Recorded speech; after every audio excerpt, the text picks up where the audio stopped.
Professor Alfonso Sánchez from the Autonomous University of Juarez in Mexico.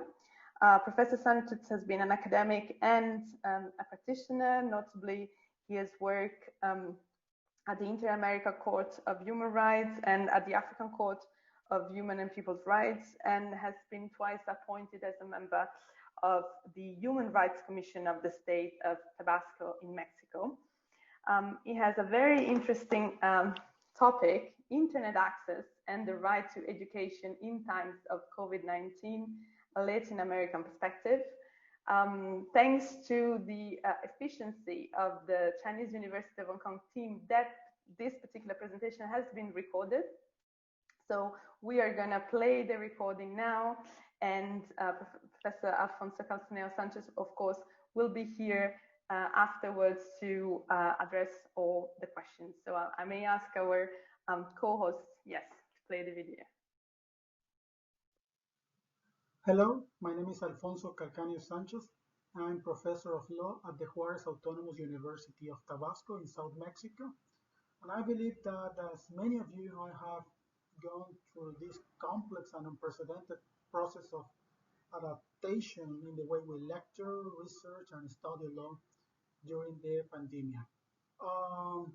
I was particularly interested in one of the specific situations that became evident, obvious, but that we normally overlook in regular time, in the regular education. I'm talking about the so-called digital divide in internet access, in access to communication technologies. When we move online, and I'm talking about Latin America in general, many students were unable to continue to move online because they lack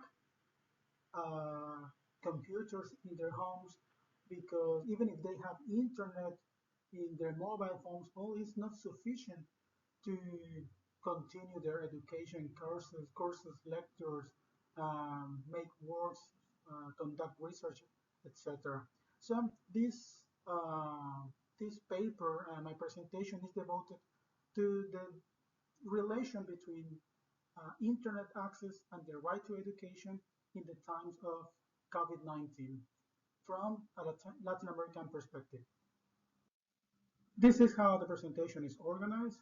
I will start talking about the impact of COVID-19 on education worldwide and in Latin America. I will give some statistics on internet access in the region. I will also look at how international treaties, human rights treaties, refer to communication technologies and internet access, if any references is made on these treaties.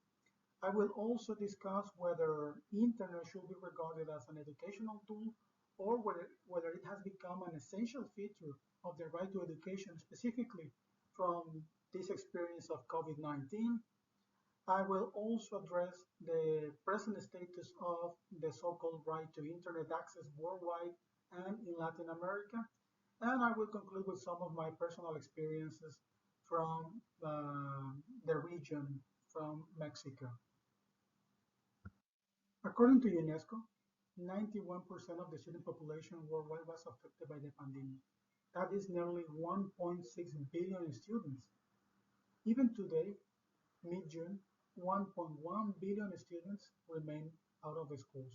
In Latin America and the Caribbean alone, it is estimated that 156 million students were affected.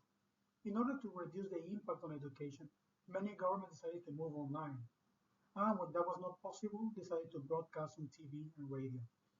The problem, however, was that this transition to online education and distant learning evinced and demonstrated the deep inequalities in internet access, what is called digital divide in the region.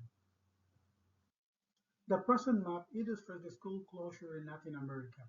Save for Nicaragua, which has decided to reopen all the schools, and Uruguay, which has decided to reopen some schools in localized areas, the rest of the educational systems in Latin America and the Caribbean remain closed. As we have previously said, many governments in the region decided to move online in order to reduce the impact on education during the school closure. The problem is that this measure was confronted with a reality, the reality of the deep digital divide in the region. According to statistics from the World Bank, we can see some countries like Chile, Uruguay, Costa Rica, and Venezuela, where about 70% of the population have regular access to internet.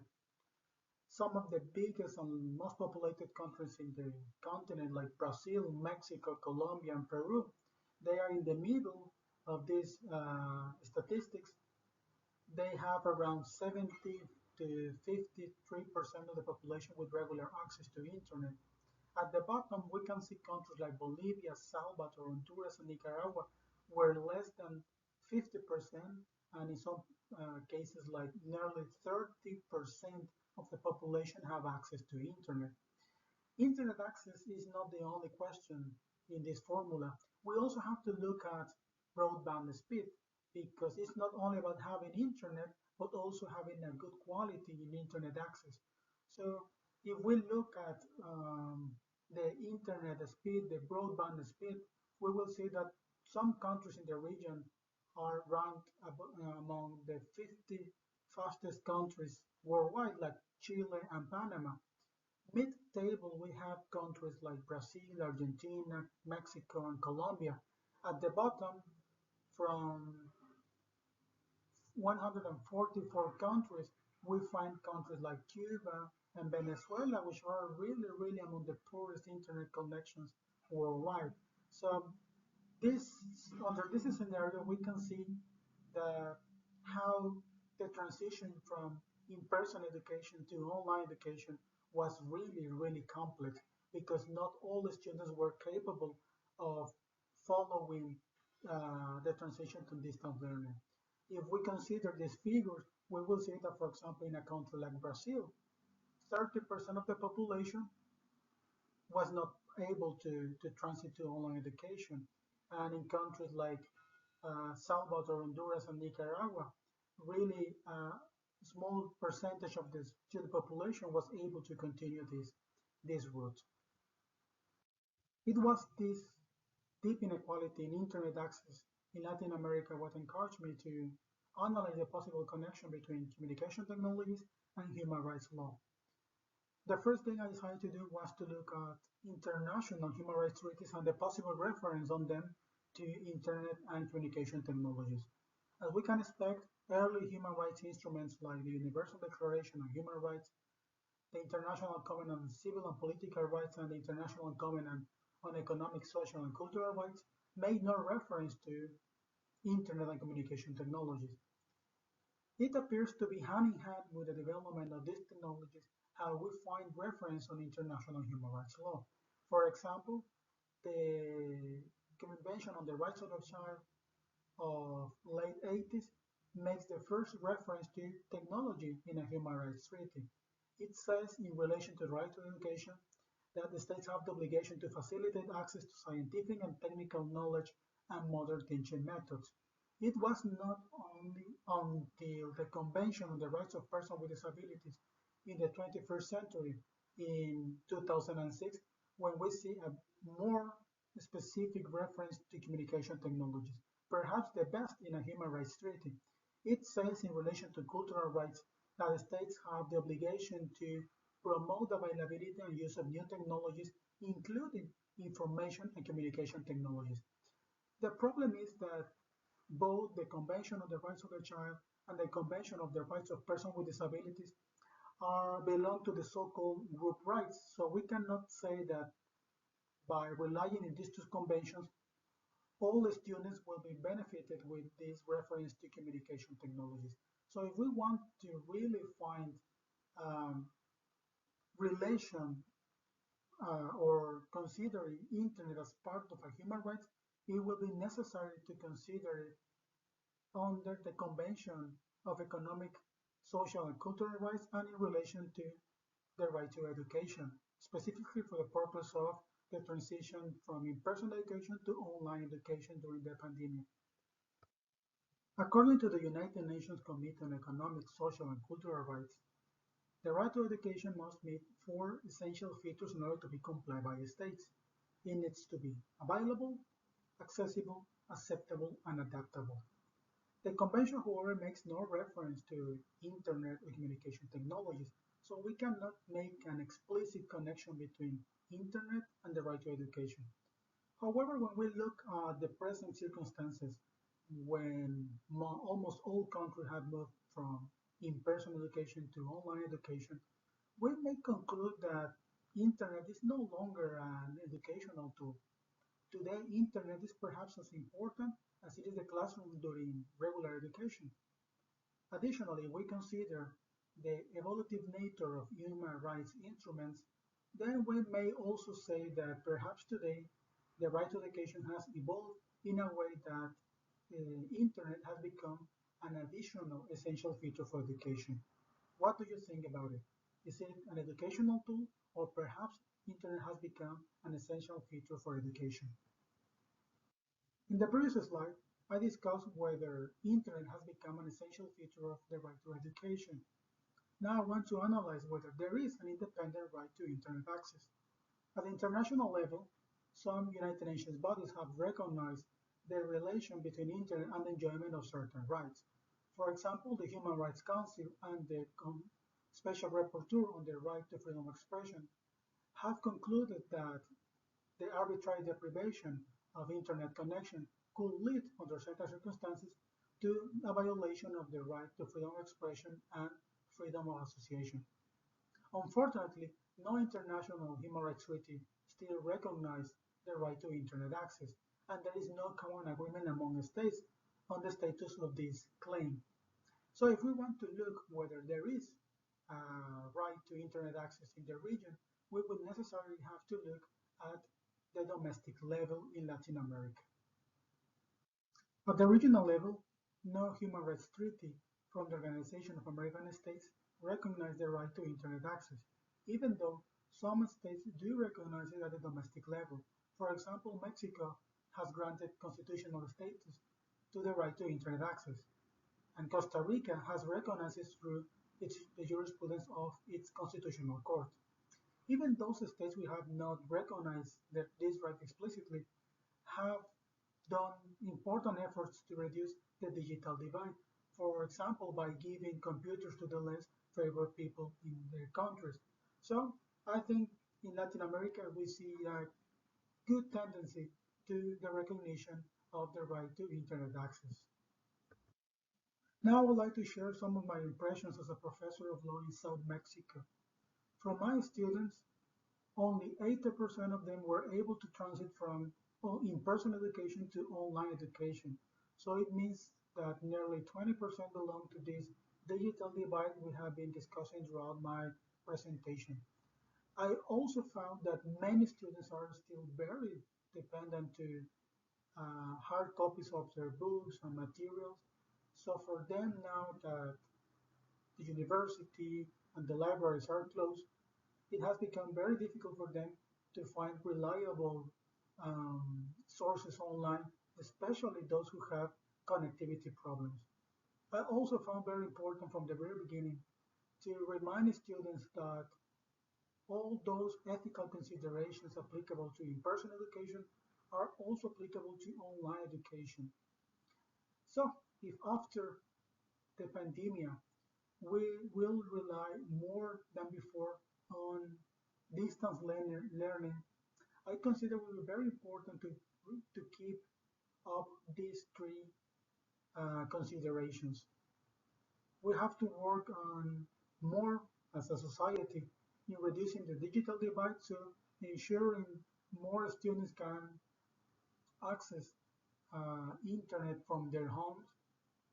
We need to work on making more and more online resources available for students, depend more on hard copies.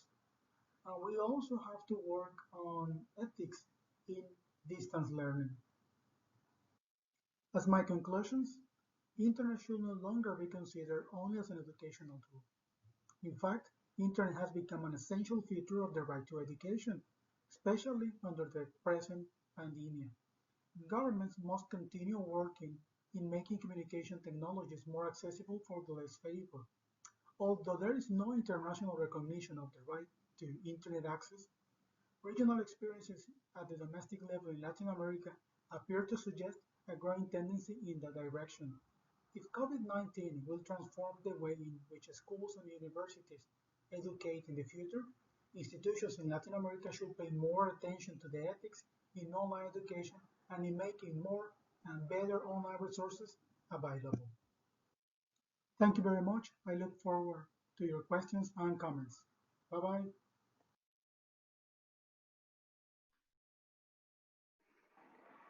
Well, thank you. Thank you for this presentation. Really, really very interesting, very well researched, and also very smooth because it was pre-recorded. So we're still waiting for people to be less shy and send in some questions.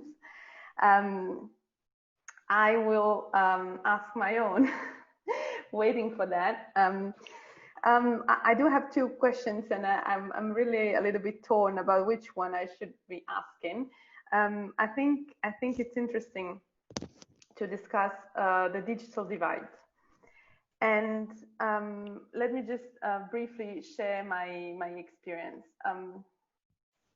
I have been teaching in the University of London International Programs, that is distant learning. So it was a fully online degree before COVID-19. And I was based in the Seychelles, so in an African country, island state, where I would teach while the students would take then the final examination with the University of London.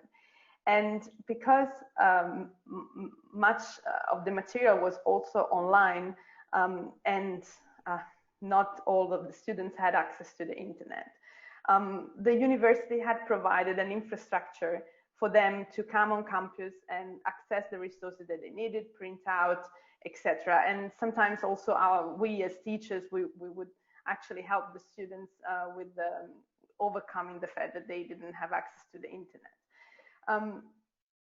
I think, of course, we should have access to the internet in every home on our planet, but in the meantime, shouldn't universities do more to facilitate access to internet and to computers as well to students? And what can we do, and how fast can we do it? What's your take on this? Thank you very much. Actually, some governments have been working individually on this issue over the last years. So some of these countries have been giving computers to less favored persons in their countries. They have also worked, for example, in enabling public spaces of free internet access. The problem is that the process is being very slow. If we consider that all these rights are to be considered as economic, social, and cultural rights, specifically education, and some states usually rely on the fact that education is a social and economic right. So it is to be regarded as a progressive right. So relying on the progressivity of these rights, they are doing it kind of slow. So there are also some online programs also running in Latin America. The issue is that it used to be optional, so it was up to the student to decide whether they wanted to go online on online education. But now the problem, as you know, is that it was generalized. It was for everyone. And for example, in my own experience, I live in a capital of a region in Mexico, of an state, and only 15 minutes away, driving away from the city, we begin to face some connectivity problems. So I think the process is been kind of slow. Probably after the pandemic, we will have to work a little bit harder on connectivity. I also believe that it's not only up to the state to work on reducing the digital divide. I think, as the UNESCO has also said in that regard, there can be some alliances between governments and society, civil society, companies. I also believe that, for example, uh, we will have to rely more on mobiles than computers themselves. So, for example, technologies like 5G may help in the future in that regard. So I think technology will be probably most the answer than in fact what the governments can do, especially if we consider that after the pandemic we will face a severe economic crisis if we are not already experiencing it. So it will become even harder for governments to provide more computers and internet access. So yes, I completely agree. I think that I didn't mention it in the presentation, but I believe that, for example, technology will be mostly the answer. How it become economically available, I mean cheaper, and if some organizations can also participate in that regard. Okay, thank you. You're right. Probably technology will be faster than any policy. In the meantime, we received a few questions. So, has there been any consideration of the internet as a public utility within the discussion of a right to internet access? Yes, there is. Latin America is too close to the United States. In the United States, is not internet is not considered per se as a human right, as in other countries in the region. So, of course, there is a discussion on whether it should be considered as a human right or a public utility. And it mostly depends on economic reasons rather than humane or philosophical questions. So, yes, some states, or the majority of states in Latin America, still consider internet as a public utility or a public service rather than a right. I mean, only few countries have moved to recognize internet as a right per se. I believe that in the future, countries, if the opinion of seeing internet as a right, I think in the future it will be compared to a certain extent to the right to water. I mean, it's not the obligation of the states to give everyone free internet, but at least make enabling or creating the conditions that it is at least accessible. So it should not cost more than certain percentage of their regular wage or their monthly income. So I think that should be the the tendency in coming years, especially after the pandemic. For example, I think that I don't know how it is going in other countries, but I don't think that we will resume in-person education, at least in the coming months. I mean, we're about to end this semester. I mean, we are closing the semester in Mexico and in Latin America. And I don't think we will resume, for example, in autumn, or at least not at the beginning of autumn.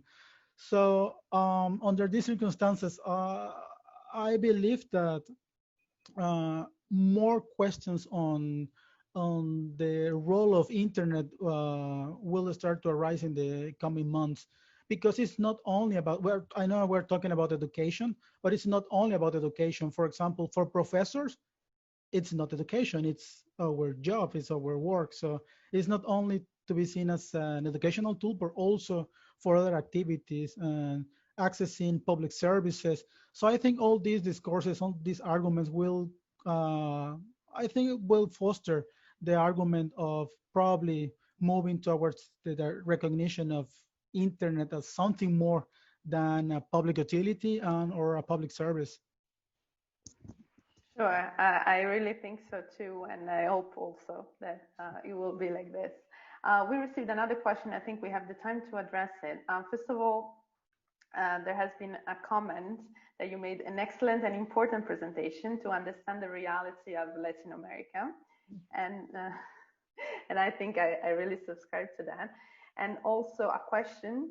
So how has the current Mexican government enabled the universal right to the internet provided for in the Constitution? So how actually it has been implemented, if at all? It's a tricky question. I don't want to get too political. It was the inclusion of the right to internet access in the Constitution was adopted in the previous government. So what they did at the beginning was giving computers for free, not to everyone, of course, but it was a public program. Some students with high degrees were proving that they didn't have enough resources to buy their own computer, so they received some computers or tablets, for example, and they created something called I will translate directly free points, free points, which were public spaces with free internet access at libraries, parks, or some other public institutions for free.